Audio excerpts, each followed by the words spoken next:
อุ้ยอุ้ยอุ้ยอุ้ยอุ้ยอุ้ยอุ้ยอุ้ยอุ้ยอะไรขาวๆอ่ะนี่ไม่ได้เลยอ่ะเฮ้ย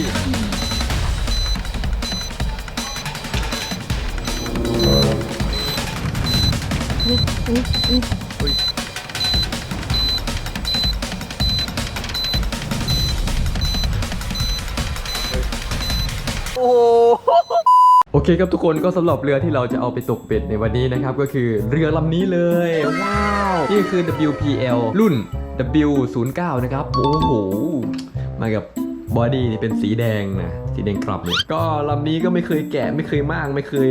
อัปเกรดอะไรเลยนะครับผมก็คือว่ามันไม่เคยพังมาก่อนโอเคส่วนรีโมทของมันก็จะเป็นนี่เลยลองเปิดดูซิเดี๋ยวเราจะลองเทสก่อนนะครับผมว่ามันจะใช้ได้หรือเปล่าเพราะว่าไม่ได้เล่นมาเป็นปีแล้วเดี๋ยวเราจะลองเทสกันนะครับนี่คือแบตของมันนะครับ 1,200 แอมป์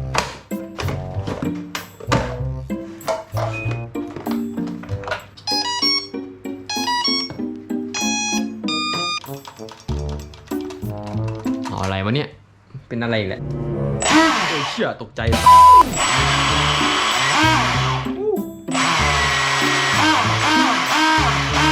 โอเคใช้ได้โอ้แม่งตกใจหมดเลยโอเคครับทุกคนผมคิดว่าผมจะใช้คันเบ็ดของเบ็ดปากกานะครับแต่ว่ามันจะเวิร์กไหมวะมันน่าจะเวิร์กแหละซึ่งผมก็ไม่รู้ว่ามันจะใช้ได้หรือเปล่านะเพราะว่ายังไม่รู้เลยว่ามันจะมัดใส่กับตรงไหนมันจะเชื่อมต่อกับตรงไหนได้บ้างเนี่ยโอ้พระเจ้าโอ้ให้ตายเถอะฉันต้องลองแกะออกมาก่อนนะครับ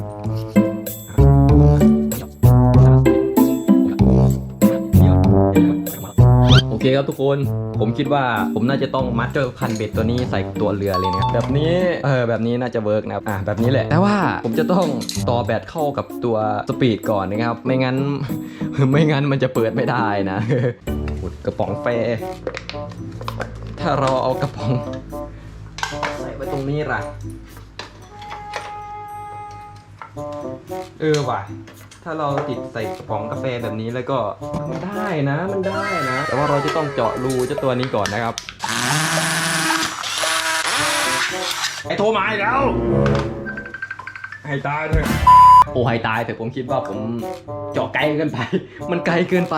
เดี๋ยวขอเจาะใหม่ก่อน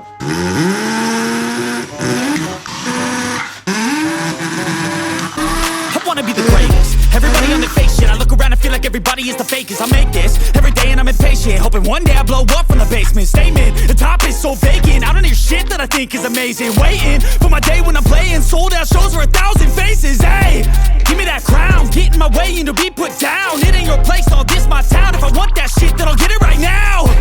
I'm losing it, the noose it fits. I'm losing shit, a stupid myth. You choose to live or choose to dip. You choose to fight or lose your grip and lose a gift. I feel like I'm losing my mind. Is everybody in the world blind? Please, Lord, give me a sign, a sign. I feel like I'm losing my mind. Is everybody in the world blind? Please, Lord, give me a sign, a sign. Yeah.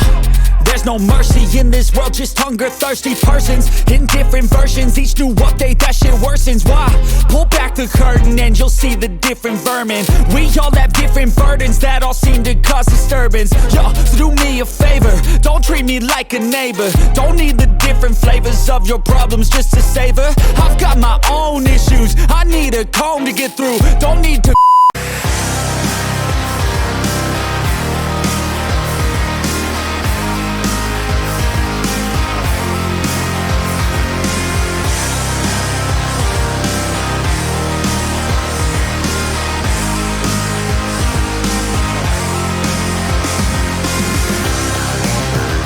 โอเคครับทุกคนตอนนี้ก็เตรียมพร้อมเรียบร้อยแล้วนี่โอ้โหนี่คือเรือของเรานะครับ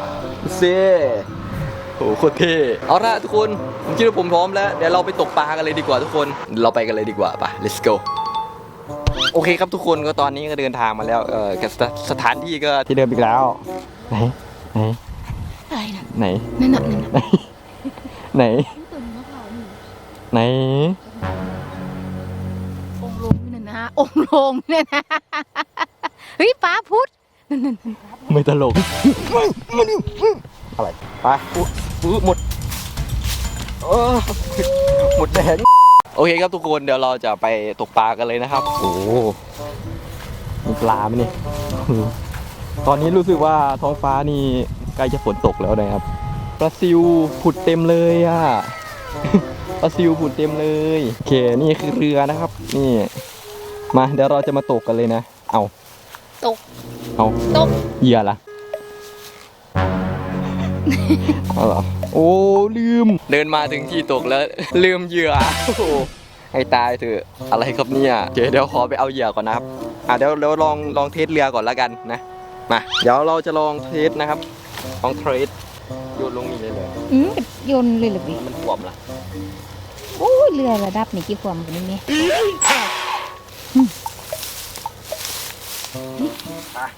เดี๋ยวไปรอกันนะครับถ่ายอะไรมา I wanna be the greatest. I look around and feel like everybody is เฮ้ยเฮ้ยอ้าวดับ ทำไมล่ะ เอา ฮะ เฮ้ยเอาทำไมมันดับล่ะ ทานอ่อนไหม ก็ไม่อ่อนนะ นั่น ก็น่าจะ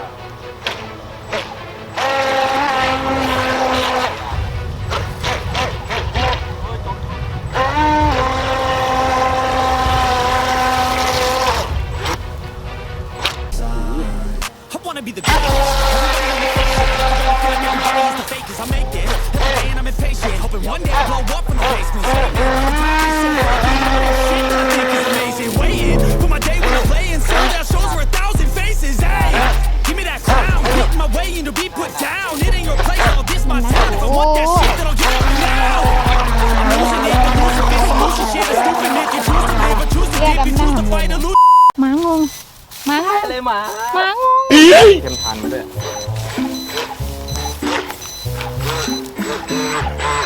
เดี๋ยวขอไปเอาเบ็ดเอ้ยทุยเดี๋ยวขอไปเอาเหยื่อก่อนนะครับทุกคนเฮ้ยแต่ว่าทำไมมันรู้สึกหนักๆวะเนี่ยน้ำมันเข้าโอ้น้ำเข้าเต็มเลย น้ำเขาได้เลยออกไม่ได้ โอ้ว่าแล้วทำไมมันหนักๆโอเคเดี๋ยวขอไปเอาเหยื่อก่อนครับผมไป let's go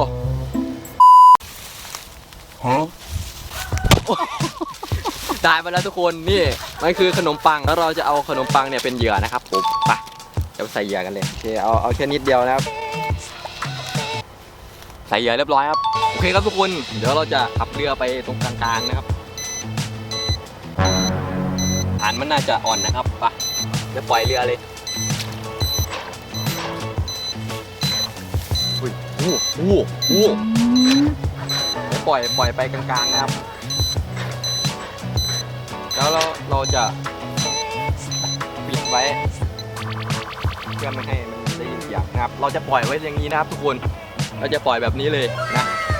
เดี๋ยวไปดูกันว่ากลางๆนี่มันจะได้ไหมถ้ามันเงียบๆแล้วเราจะค่อยเปลี่ยนนะครับเปลี่ยนไปเรื่อยๆนะครับผม let's go ดูอ่ะลูกออกแล้วเนี่ยปลาหน่อยปลาหน่อยวะอุ้ย ปลาอะไรพุดเต็มเลยพุด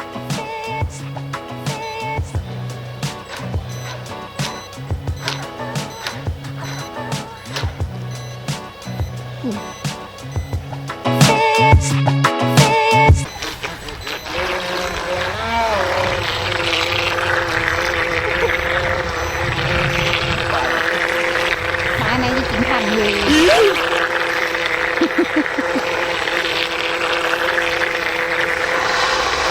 เกิดอะไรขึ้นเฮ้ยเกิดอะไรขึ้นเนี่ยเอ้ยอย่า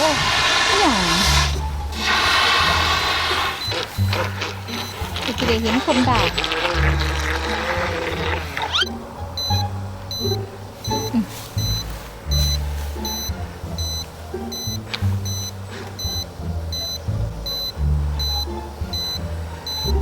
มาติดเลยเด็บ เฮ้ยทำไมมันตึงๆอ่ะเฮ้ยมันหนักจนแบบอันนี้ไม่ได้เลยอ่ะเฮ้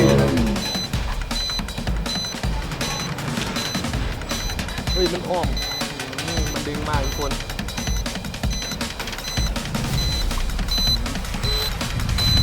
อุ๊ย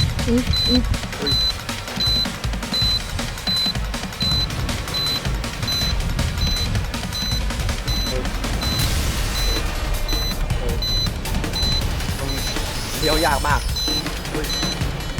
โอ้ยขาดเร็วมันขาดโอ้โหเฮ้ยมันขาดแล้วเมื่อกี้แหละมันลึกไหมตรงนั้น จักแล้ว มันลึกเลยมันขาดแล้วดูดิ ตอนหลอ โอ้โห คาดนี่นั่น เรียบร้อย มาเข้าไปไต่ท้องเรือนี่ มาหรือเปล่าดูอ่ะกูขาดเลยโอเคทุกคนมันก็ขาดไปแล้วนะโอ้โหจะได้อยู่นะ สรุปว่าปลากินใช่ไหม สรุปว่าปลากินอยู่นะปลากินอยู่แต่ว่ามันขาดนะครับไม่น่าเลยถ้าใครชอบคลิปนี้อย่าลืมกดไลค์ซับสไครป์ผมด้วยนะไว้เจอกันใหม่คลิปหน้าถ้าคลิปนี้เนี่ยขาดครับ